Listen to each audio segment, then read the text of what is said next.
এবার যে খবরের দিকে আমরা নজর রাখবো, গৃহীত হলো মলয় রায়ের পদত্যাগপত্র। মলয় রায়ের পদত্যাগপত্র গৃহীত হলো। ভোটাভুটি ছাড়াই গৃহীত পদত্যাগপত্র। পুরসভার মোট কাউন্সিলর ৩৫ জন, পদত্যাগ গ্রহণ করেছেন ৩৩ জন। ফের বৈঠক ডাকা হলো শুক্রবার।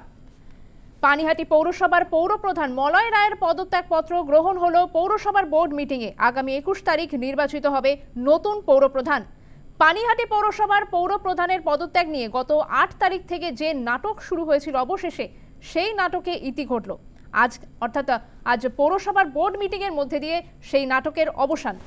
পানিহাটি পৌরসভার ৩৫ জন কাউন্সিলরের মধ্যে উপস্থিত ছিলেন ৩৩ জন কাউন্সিলর এবং তারাই বিদায়ী পৌরপ্রধান মলয় রায়ের পদত্যাগপত্র গ্রহণ করেন।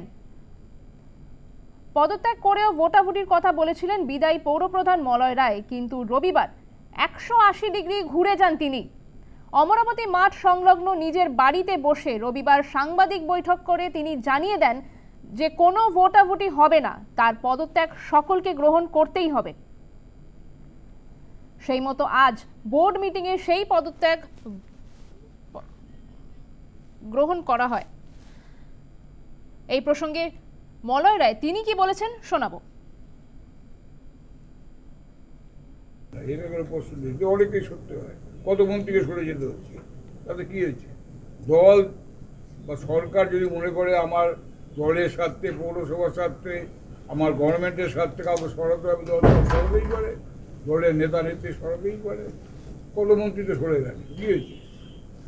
তাহলে কি দলটা নষ্ট হয়ে গেছে না সরকার পড়ে গেছে? কোনটা?